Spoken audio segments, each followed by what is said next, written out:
ሰበር ዜና በመጨረሻም ሰሜን ኮሪያ ጦርነቱን ተቀላቀለች። ኪም እንደዛቱት እስራኤል ላይ አዝንበውታል። የሰሜን ኮሪያው መሪ ኪም ጆንጉን እስራኤልን ሲኦል እናደርጋታለን፣ ከዓለም ካርታም እንፍቃታለን ሲሉ ዝተዋል። ይህ የሰሜን ኮሪያ ዛቻ እስራኤልን ክፉኛ ያበሳጨ ሲሆን ጦርነቱን ወደ ሌላ ምዕራፍ ያሻግረዋል በሚል ተፈርቷል። በተጨማሪም ኪም ጆንጉን ለአህጉር አቋራጭ ሚሳኤሎች ግብዓት የሚውልና ከፍተኛ ግፊት ያለው ጠንካራ ነዳጅ ወይም ሶሊድ ፊውል ሞተር ሙከራ በስኬት መከናወኑን አስታውቀዋል። ይህም ጠላቶቻቸውን ያርበደበደ ሆነዋል። በእንዲህ መልኩ ሰሜን ኮሪያን ጭምር ስቦ ያስገባው የኢራን ጦርነት ተቀጣጥሎ የቀጠለ ሲሆን ትራምፕ እጅ መስጠታቸውን ያወጁበትን ንግግር አሰምተዋል። ጦርነቱ ሰልችቶኛል፣ በቅቶኛል ያሉት ትራምፕ ድርድሩ ባይሳካም እጄን ከኢራን ላይ ያነሳለሁ ብለዋል። በተመሳሳይ ኢራን ሌሊቱን አደገኛና ከባባድ ጥቃቶችን እየሰነዘረች ሲሆን የእስራኤል የሚሳኤል ማዕከል ክፉኛ መመታቱ ታውቋል። 88 የድሮንና የሚሳኤል ጥቃት በተፈጸመበት አዲስ ዙር ጥቃት የተለያዩ የእስራኤልና የአሜሪካ ወታደራዊ ሰፈሮች ኢላማ ሆነዋል። የአየር ኃይላችን በኢማድ በኮራምሻር 4 እና በቃዳር በተለያዩ ሚሳኤሎች ጥቃት ፈጽሟል ሲል የኢራን እስላማዊ አብዮታዊ ዘብ ባወጣው መግለጫ አስታውቋል። በእስራኤል ውስጥ ማዕከላዊ፣ ሰሜናዊና ደቡባዊ ክፍሎች የሚገኙት ኢላማዎችን ኢራን መታለች። ይህም የወታደራዊ አዛዦች ዋነኛ የግንኙነት ማዕከልን እንደሚያካትት ታውቋል። ውድ የአዲስ ፖስት ቤተሰቦች፣ ሰሜን ኮሪያ ጦርነቱን ተቀላቅላለች። ነገሩ እጅግ አስፈሪ ሆኗል። ኪም አህጉር አቋራጭ ሚሳኤል እንዲተኮስ አዘዋል። ወዲህ ደግሞ ሌሊቱን የኢራን ጥቃት በርትቶ አድሯል። ትራምፕ ለኢራን እጅ ሰጥተዋል። አስቀድመን የኢራንን ጥቃት ከዚያም የሰሜን ኮሪያ እስራኤልን አጠፋታለሁ ዛቻ እንመለከታለን። ቪዲዮውን ላይክና ሼር በማድረግ አብራችሁን ቆዩ። ኢራን ሌሊቱን ዘግናኝ ጥቃት ፈጽማለች። የእስራኤል ወታደራዊ ኢላማዎች ድባቅ ተመትተዋል። የኢራን እስላማዊ አብዮታዊ ዘብ አዲስ በከፈተው ጥቃት በቀጠናው የሚገኙ የእስራኤልና የአሜሪካ ወታደራዊ ሰፈሮችን መምታቱን አስታውቋል። 88 የድሮንና የሚሳኤል ጥቃት በተፈጸመበት አዲስ ዙር ጥቃት የተለያዩ የእስራኤልና የአሜሪካ ወታደራዊ ሰፈሮች ኢላማ መደረጋቸውን ገልጿል። የአየር ኃይላችን በኢማድ በኮራምሻር 4 እና በቃዳር በተለያዩ ሚሳኤሎች ጥቃት ፈጽሟል ሲል የኢራን እስላማዊ አብዮታዊ ዘብ ባወጣው መግለጫ አትቷል። በእስራኤል ውስጥ ማዕከላዊ፣ ሰሜናዊና ደቡባዊ ክፍል የሚገኙ ኢላማዎችን መምታቱን አክሏል። ይህም የወታደራዊ አዛዦች ዋነኛ ግንኙነት ማዕከልን እንደሚያካትት ተገልጿል።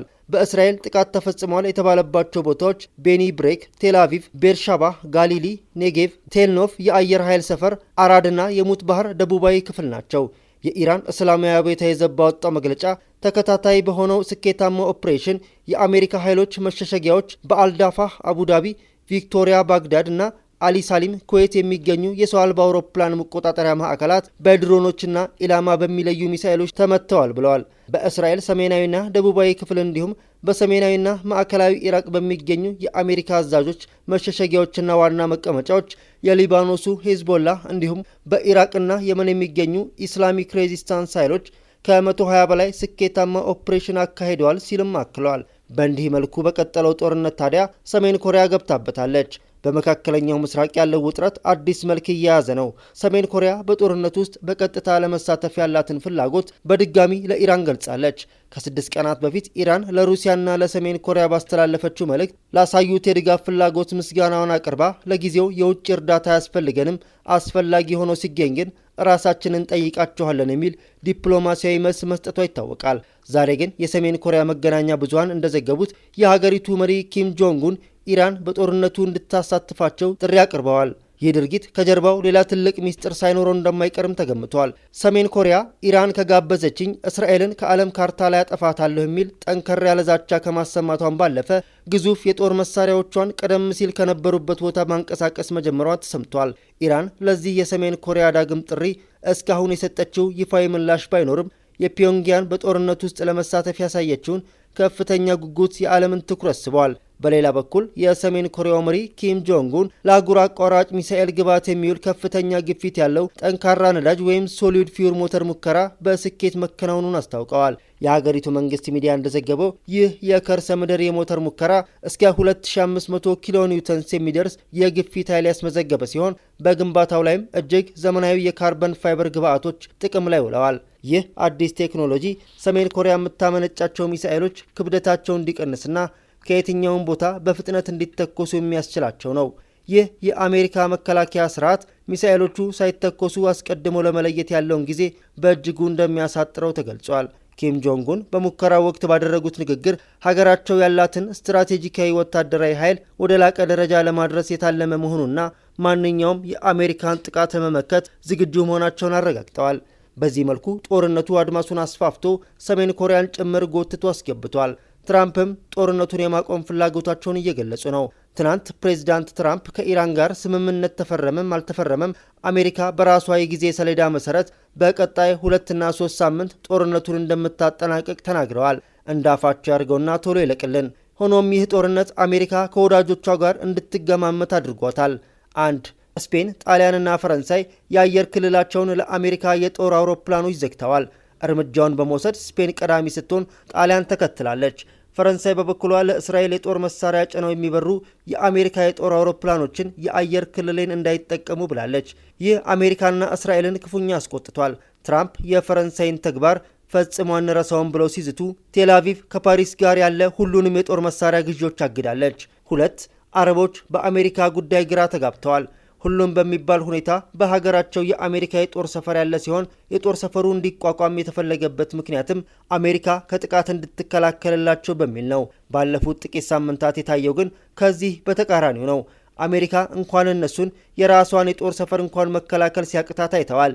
ይህ ሁኔታም የአሜሪካንን በሀገራቸው መገኘት ፋይዳ ጥያቄ ውስጥ እንዲያስገቡ አድርጓል። የኢራኑ የውጭ ጉዳይ ሚኒስትር አባስ አራግቺ ለአረብ ጎረቤቶቻቸው አሜሪካንን ስትጋብዙ የጦርነት ማግኔት ነው የጋበዛችሁት፣ አሜሪካንን አስወጡና የቀጠናችንን ሰላም እናስከብር ብለዋል። አረቦቹ ውስጡን እያክተመተሙ እንደሆነ እየተሰማ ነው።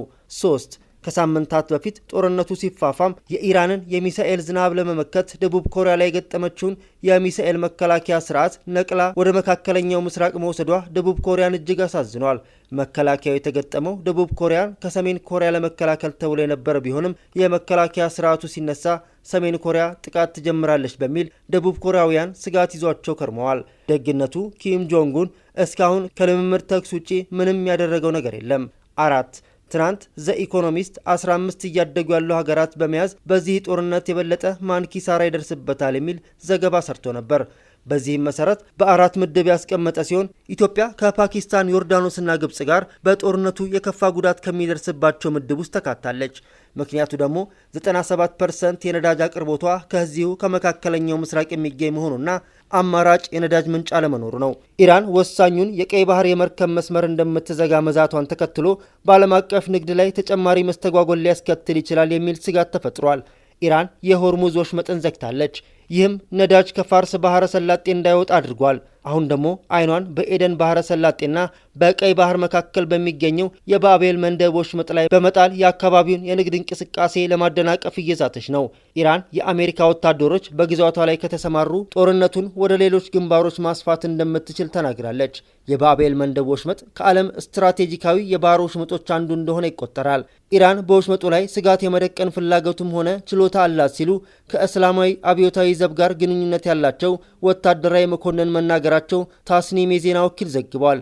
አሜሪካ ዋና የነዳጅ ተርሚናል የሆነውን የካርግ ደሴትን ካጠቃች ኢራን የባህር ወሽመጡን እንደምትዘጋ አስፈራርታለች። የአሜሪካው ፕሬዝዳንት ዶናልድ ትራምፕ የኢራንን ነዳጅ መውሰድ እንደሚፈልጉና ደሴቲቱን ለመያዝ እያሰቡ እንደሆነ ተናግረዋል። የባቤል መንደብ ወሽመጥን በቀይ ባህርና በአረቢያ ባህር፣ በየመን፣ በአፍሪካ ቀንድና በጅቡቲና በኤርትራ መካከል ይገኛል። ከህንድ ውቅያኖስና ከኤደን ባህረ ሰላጤ የሚወጡ መርከቦች ወደ ሲዩዝ ቦይ ለመድረስ በወሽመጡ በኩል ማለፍ ይጠበቅባቸዋል። 115 ኪሎ ሜትር ርዝመትና 36 ኪሎ ሜትር ስፋት አለው። በአውሮፓውያኑ በ1869 የሲዩዝ ቦይ መከፈቱ ወሽመጡን በዓለም አቀፍ ንግድ ውስጥ የማይተካ አገናኝ መተላለፊያ አድርጎታል። ይህም በአውሮፓና በእስያ መካከል አጭሩ የባህር መንገድ እንዲሆን በር ከፍቷል። የቀይ ባህር ኮሪደር በጣም ስራ ከሚበዛባቸው የመርከብ መስመሮች አንዱ ሲሆን ከዓለም የባህር ትራፊክ ውስጥ 1/4ኛውን ያህል ያስተናግዳል። የዓለም 20 በመቶ ነዳጅ የሚተላለፍበት የሆርሙዝ ወሽመጥ ተዘግቷል በሚባልበት ደረጃ ላይ ይገኛል። የባቤል መንደብ ወሽመጡ ከተዘጋ ተጨማሪ 12 በመቶ የዓለም ነዳጅ አቅርቦት ይናጋል። እንደ አሜሪካ የኢነርጂ መረጃ አስተዳደር ገለጻ ከመካከለኛው ምስራቅና ከኢሲያ ሀገራት ወደ ምዕራብ የሚጓጓዝ 5 ሚሊዮን በርሜል የሚገመት ነዳጅ በየቀኑ በወሽመጡ በኩል ያልፋል። በተጨማሪም 8 በመቶ የሚሆነው የዓለም ፈሳሽ የተፈጥሮ ጋዝ በዚሁ መስመር ስለሚተላለፍ ወሽመጡን ለዓለም አቀፍ የኃይል አቅርቦት ወሳኝ ደም ስር ያደርገዋል። የሆርሙዝ ወሽመጥ መዘጋቱን ተከትሎ ቀይ ባህር በዓለም አቀፍ ንግድ ውስጥ ጠቀሜታው ከፍ ብለዋል። ሳውዲ አረቢያ ከያምቡ ወደብ ነዳጅ ለማጓጓዝ ባቤል መንደብን መጠቀም ጀምራለች። ሪያድ በየቀኑ ከምስራቃዊ ነዳጅ ማውጫዎቿ በቧንቧ በሚሊዮን የሚቆጠሩ በርሜሎችን ታስተላልፋለች። ከድፍድፍ ነዳጅና ከጋዝ በተጨማሪ የባቤል መንደብ ወሽመጥ በምስራቅና በምዕራብ መካከል ያለ ዋና የንግድ መስመር ሲሆን በየቀኑ በደርዘን የሚቆጠሩ የጭነት መርከቦች በዚሁ መስመር በኩል ያልፋሉ። መስመሩ ከተዘጋ በ2021 የፓናማ የጭነት መርከብ ኤቨር ጊቨን የስዊዝ ቦይን በመዝጋት የፈጠረችውን አይነት ተጽዕኖ በዓለም የነዳጅና የምርቶች እንቅስቃሴ ላይ ከፍተኛ ጫና ይፈጥራል። በወቅቱ በዓለም አቀፍ አቅርቦት ሰንሰለቶች ላይ ከባድ ማነቆዎች ተፈጥሮ ነበር። ይህም የነዳጅ አቅርቦትና የተለያዩ ዕቃዎችን ጉዞ ከማዘግየቱም በተጨማሪ ከፍተኛ የዋጋ ጭማሪ አስከትሏል።